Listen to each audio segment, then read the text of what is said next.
여러분 멍해가 뭔지 아시죠? 아마 연세 드신 분들은 다 멍해가 뭔지 알고 계실 텐데 김수희의 멍해 아닙니다. 그렇죠? 멍해가 뭔지 아실 텐데 멍해 사진 한번 보겠습니다.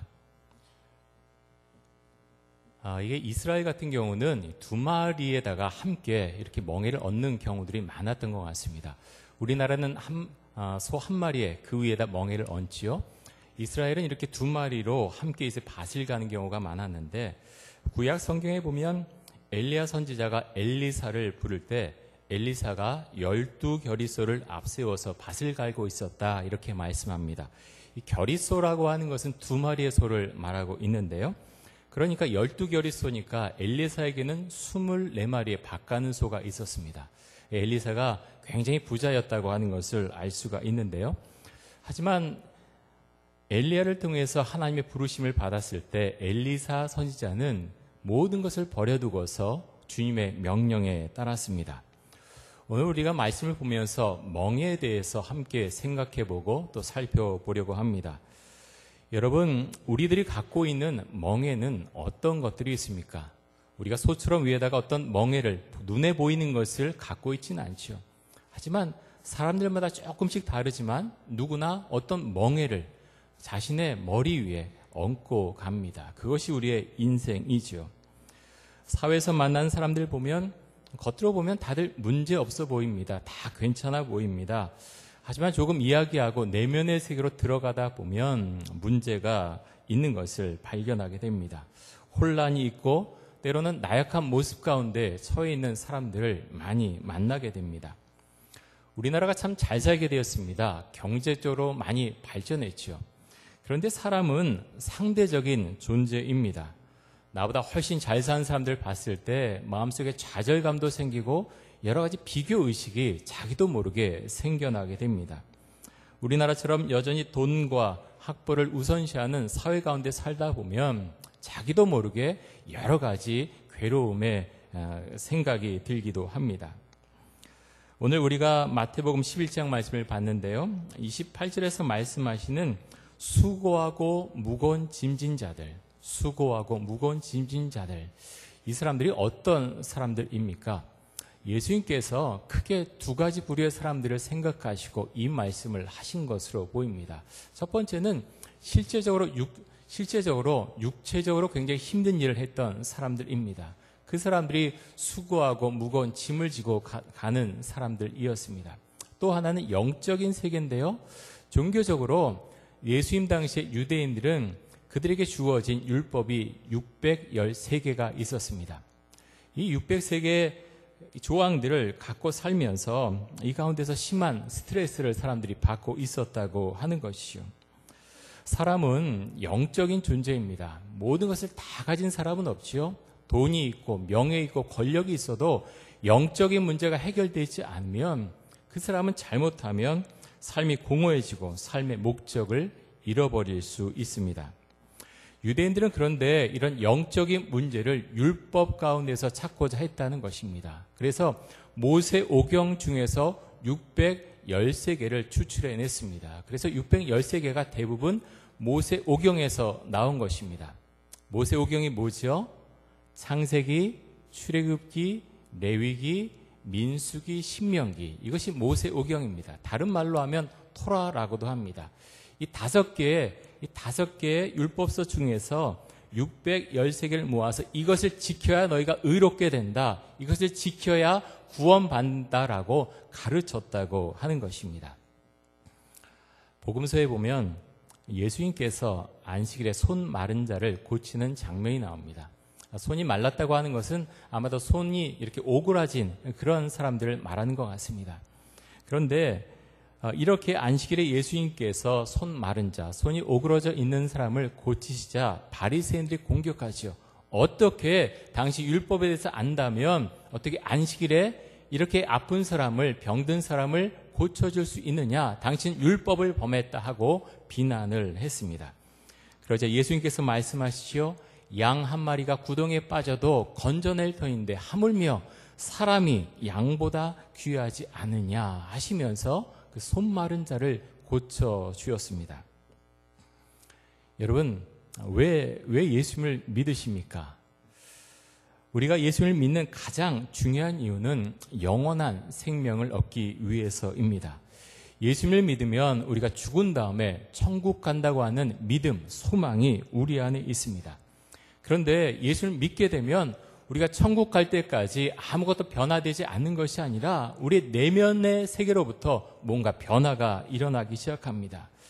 그래서 예수를 믿으면 우리 삶 가운데 오늘 말씀에 의하면 진정한 쉼을 알게 된다고 하는 것입니다. 우리 한국 사람들은 어떤 특징이 있죠? 어떤 특징이 있습니까? 성실하고 근면하고 그런 특징이 있습니다. 굉장히 좋은 것입니다. 그렇게 일해왔기 때문에 이렇게 발전을 비약적으로 이룰 수가 있었습니다. 그런데 이것 하나만 가지고는 우리가 결코 행복하게 살아갈 수가 없습니다. 한국 사람들이 주로 이제 사용하는 말 중에 대표적인 단어가 바쁘다입니다.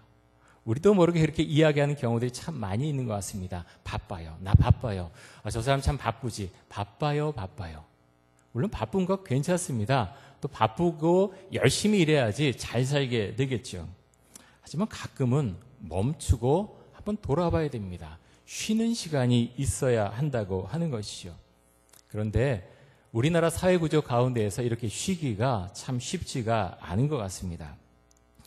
우리나라는 경제협력개발기구인 OECD의 회원국입니다. 현재 OECD의 회원국이 35개국인데요. 우리나라가 이들 가운데 속해 있다고 하는 것은 참 자랑스러운 일입니다. 하지만 우리나라의 노동시간을 생각하면 조금 우리가 우리 삶이 이래도 괜찮은가 한번 되돌아봐야 된다라고 생각을 하는데요. 우리나라의 노동시간이 OECD 전체 회원국 중에서 멕시코 다음에 위치합니다. 멕시코가 가장 많이 일하고 그 다음에 우리나라 사람들이 많이 일한다는 거죠. 그런데 이렇게 많이 일하는 것에 비해서 생산성은 선진국에 대해서 그 절반도 미치지 못한다. 그런 연구 통계가 있습니다. 다시 말해서 죽어라고 일하는데 벌어들이는 건 일한 것만큼 우리가 벌지 못한다라는 것입니다. 세상이 참 많이 변하고 있죠. 단순히 성실하고 열심히 일하는 데서 벗어나서 어떻게 일해야 되는지, 어떻게 효율적으로 일해야 되는지 많이 생각하고 연구하고 또 우리 사회 가운데 적용할 수 있어야 되겠습니다. 우리 국민에게는 잘 사는 것 필요합니다. 더불어서 우리 국민들에게 또 하나 필요한 것은 쉼이 필요하다라는 생각을 하게 됩니다.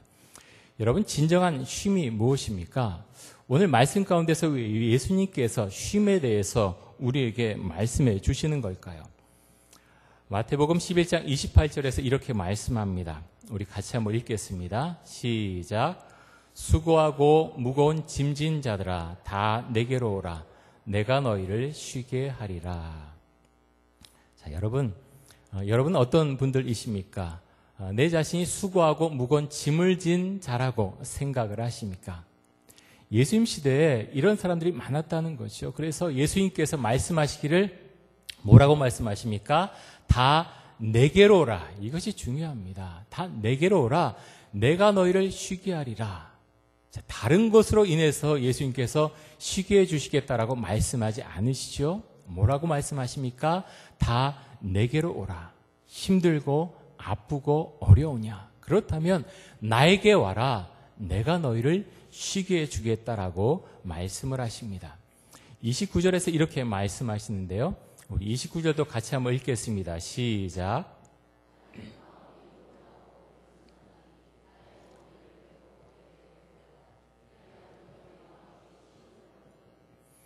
예수님께서 말씀하시기를 예수님의 멍에를 메고 예수님에게 배우라고 말씀하셨습니다. 그렇게 하면 너희 마음이 쉼을 얻을 것이다 라고 하셨습니다. 우리가 이 말씀을 좀 더 정확하게 알기 위해서는 두 가지를 우리가 생각해 봐야 되는데요. 첫 번째는 예수님께서 말씀하신 예수님의 멍에가 무엇인가 하는 점이고, 두 번째는 예수님께서 말씀하시는 쉼이 무엇인가 하는 점입니다. 여러분, 예수님의 멍에가 무엇입니까? 여러 가지로 표현할 수 있겠지만 여기서 말하는 예수님의 명예는 마태복음 5장, 6장, 7장에 나오는 산상수훈을 중심으로 주신 말씀이라고 생각이 됩니다. 산상수훈의 말씀, 여러분 기억하시죠? 이 가운데는 팔복에 대한 말씀도 있고요. 너희는 세상의 소금과 빛이다 라는 말씀도 있고, 형제에게 노하지 말라, 간음하지 말라, 악한 자를 대적하지 말라, 원수를 사랑하라, 구제할 때 은밀하게 구제하라, 그리고 골방에서 기도하라, 보물을 하늘에 쌓아두라, 먹고 살 걱정을 하지 말아라, 비판하지 말아라, 내가 대접받고자 하는 대로 다른 사람을 대접하라. 그 밖에 여러 주옥 같은 말씀들이 이 산상수훈 가운데 들어 있습니다. 그런데 만약 예수님께서 이것이 너희의 구원의 조건이다라고 우리에게 말씀하신다면 우리는 아마 절망에 빠질 것입니다. 주님, 어찌하여 이것을 우리에게 무거운 짐을 이렇게 우리에게 주십니까? 이것을 도무지 할 수가 없습니다. 우리는 그렇게 말씀드릴 수밖에 없습니다. 유대인들은 613개의 조항을 내세우면서 너희가 이 율법을 다 지켜야 너희가 의로운 사람이 될 수 있다, 구원을 얻는다라고 그렇게 가르쳤습니다. 여러분, 우리가 이 말씀을 보면서, 산상수훈의 말씀을 보면서 왜 이 말씀을 우리에게 주셨는가, 우리가 깊이 묵상해 볼 수 있어야 되겠습니다. 이 말씀을 우리가 완전하게 지킬 수는 없어도 이 말씀대로 따라오라고 예수님께서 이 말씀을 주셨다고 하는 것입니다. 우리가 이 말씀을 우리의 의지에 의해서 온전하게 순종하기는 참 어렵습니다. 그러면 어떻게 우리가 이 말씀에 순종할 수 있습니까? 순종할 수 있는 방법은 오로지 하나밖에 없습니다. 그 방법은 십자가에 의지하는 것입니다. 내가 십자가에 온전하게 들어가고 그 십자가의 은혜가 나의 심령 가운데, 나의 영혼 가운데, 나의 삶 가운데 그대로 들어올 때, 주님 그렇군요, 이 말씀이 진리고 생명이었군요, 그때서야 우리는 제대로 고백할 수 있는 것입니다. 나의 멍에를 메고 내게 배우라라고 하셨습니다. 그리하면 너희 마음이 쉼을 얻을 것이다 라고 하셨습니다. 여러분, 우리 성도님들에게 묻고 싶습니다. 여러분의 삶 가운데 쉼이 있습니까? 그 쉼은 다만 어떤 시간적인 쉼만을 제가 말씀드리고 있는 것은 아닙니다. 여러분의 영혼 가운데, 심령 가운데, 마음 가운데 진정한 쉼이 있습니까? 아니면 나는 도무지 쉬지 못하고 계속해서 지치고 힘들고 넘어지고, 나의 삶 가운데 그런 단어만 계속해서 생각이 나고 나의 영혼 가운데 쉼이 없어져 버린 그런 나의 모습을 혹시 발견하고 있지는 않습니까? 만약 그렇다면 오늘 말씀을, 주님 제가 분명히 알게 하여 주옵소서, 이 말씀을 제가 분명히 알므로 하나님 저의 영혼 가운데 쉼의 은혜가 있게 하여 주옵소서, 그렇게 고백하는 귀한 은혜가 있기를 간절히 원합니다. 최규상의 유머 발전소라고 하는 인터넷 사이트가 있습니다. 이 최규상 씨는 유머에 대해서 연구하시는 분인데요, 제가 이곳에 들어가 보니까 이 최규상 씨가 웃는 그런 영상이 있어요. 참 아주 멋있게 웃습니다. 왜 웃느냐? 이유 없어요. 그냥 웃는 거예요. 30초, 1분 정도 막 웃습니다. 허허 하면서 막 웃는데 처음에 좀 이상하게 보일지 모르지만 참 재밌게 웃습니다. 웃다가 더 웃습니다. 개를 쓰다면서도 웃고 다른 사람들과 함께 모여서도 웃고, 웃는데 참 좋아 보입니다. 아주 멋있어 보여요. 웃음이 굉장히 좋다 그러죠. 우리가 그렇게 웃을 때 운동하는 효과만큼 이 웃는 그 효과가 나타난다라고 하는데 많이 웃으시기 바랍니다. 한번 괜찮으신 분은 집에 가서 한번 거울 놓고, 다른 사람이 있으면 좀 쑥스러우니까 한번 웃어보십시오. 한 1분 정도 웃으면 재밌기도 하고요. 최규상 씨 혹시 인터넷 보시는 분들 한번 들어가 보시면 그 웃는 모습이 나옵니다. 참 재밌어요. 웃으면 스트레스도 사실 해소되고 좋은 것들이 많이 있다고 생각됐는데요, 한번 우리가 해보면 또 괜찮을 것 같습니다. 자, 그런데 이렇게 웃는 모습 참 좋은데요, 웃는 것만으로는 사실은 영혼의 모습이 다 해결되는 것은 아니죠.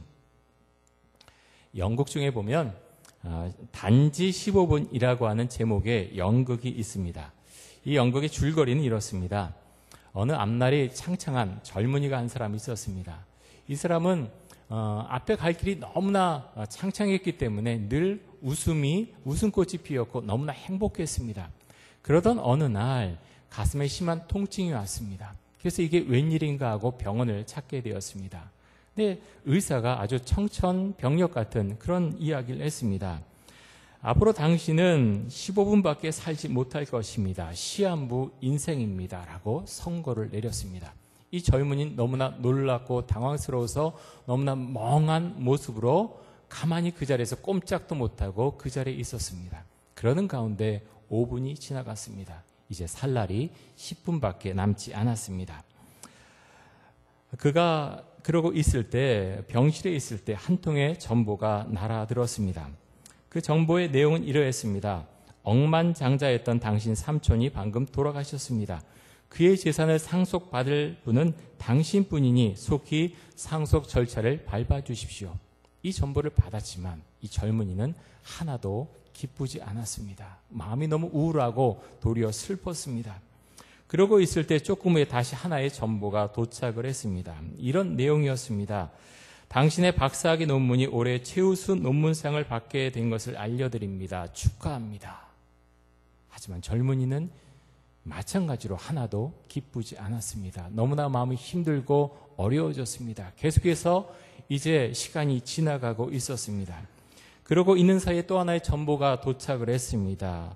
그 내용은 그토록 사랑했던 연인으로부터의 결혼을 승낙한다는 기쁜 소식이었습니다. 하지만 이 젊은이는 그 또한 기쁘지 않았습니다. 시간은 갔고 15분이 지나서 그는 숨을 거두었습니다. 연극의 내용입니다. 단지 15분이라고 하는 연극. 하지만 이 연극의 내용은 우리 인생에 있어서 박사학위와 같은 명예, 또 엄청난 재물, 그리고 연인으로부터의 결혼 승낙과 같은 사랑도 죽음 앞에서는 아무 소용도 없다고 하는 것을 우리에게 가르쳐 줍니다. 죽음의 문제, 누구도 피해갈 수 없습니다. 하지만 그리스도인은 결코 죽음을 두려워해서는 안 될 것입니다. 또한 낙담 가운데 우리는 살아가지 않습니다. 왜냐하면 우리에게 영생의 소망이 있기 때문입니다. 고린도후서 4장 16절에서 이렇게 말씀하십니다. 우리 같이 한번 읽어보겠습니다. 시작.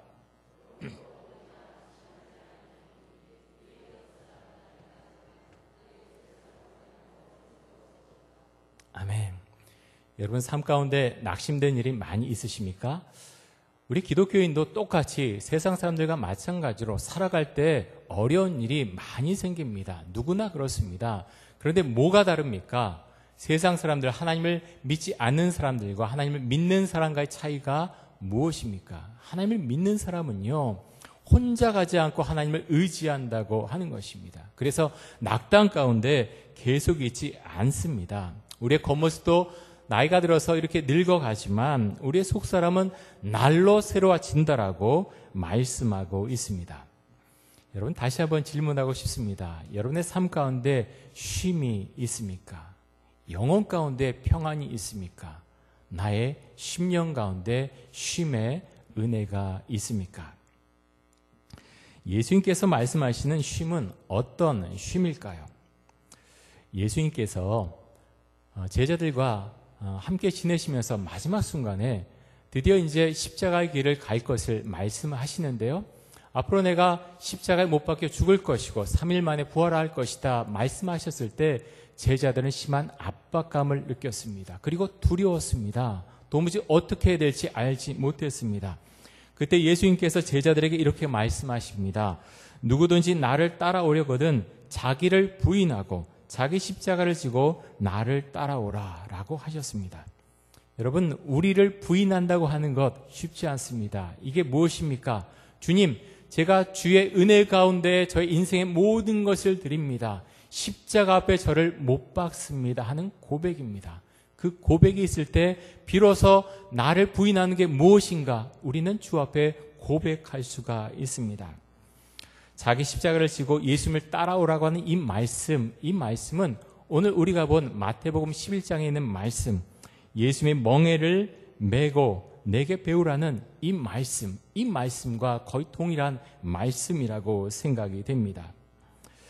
예수님께서 부활하신 이후에 제자들에게 나타나셔서 처음으로 하신 말씀이 있습니다. 그 말씀이 어떤 말씀이십니까? 어떤 말씀이죠? 이렇게 말씀하십니다. 너희에게 평강이 있을지어다. 여러분, 제자들은 불안했습니다.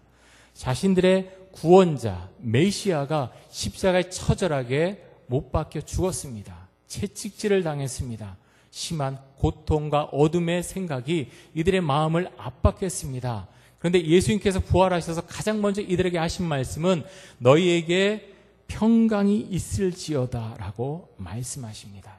주변 상황은 평강을 받을 만한 상황이 아닙니다. 모든 것이 어렵지요. 그런데 주님께서 말씀하십니다. 평강이 있을지어다 라고 말씀하십니다.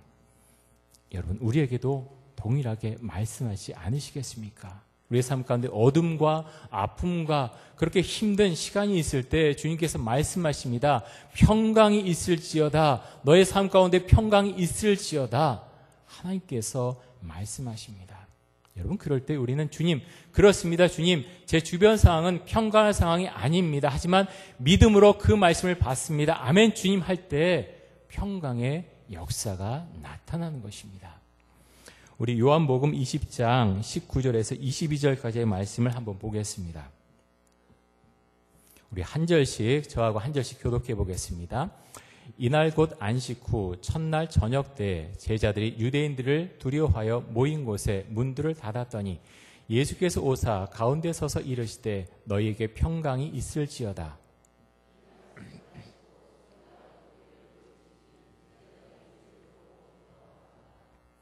예수께서 또 이르시되 너희에게 평강이 있을지어다. 아버지께서 나를 보내신 것 같이 나도 너희를 보내노라.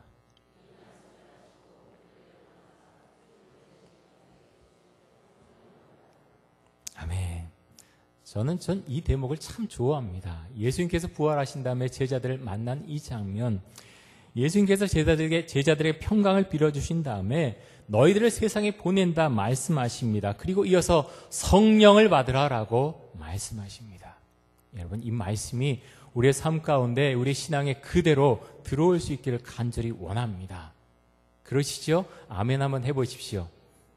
제가 말씀드릴 때 아멘으로 한번 화답해 주시기 바랍니다. 예수님께서 평강을 빌어주시고 너희들을 세상에 보내고 성령을 받으라 말씀하실 때 그 말씀을 아멘으로 받으시기 바랍니다. 아멘. 여러분, 이런 아멘은요 굉장히 중요한 것입니다. 주님, 그 말씀을 제가 그대로 믿습니다. 제가 받아들입니다. 동의합니다 하는 의미를 갖고 있습니다. 여러분의 인생 가운데 어떤 멍해를 지금 짊어지고 가고 있습니까? 다 멍해가 있죠. 젊으면 젊은 대로, 나이가 드시면 나이 드신 대로 다 짊어지고 가는 멍해가 있습니다.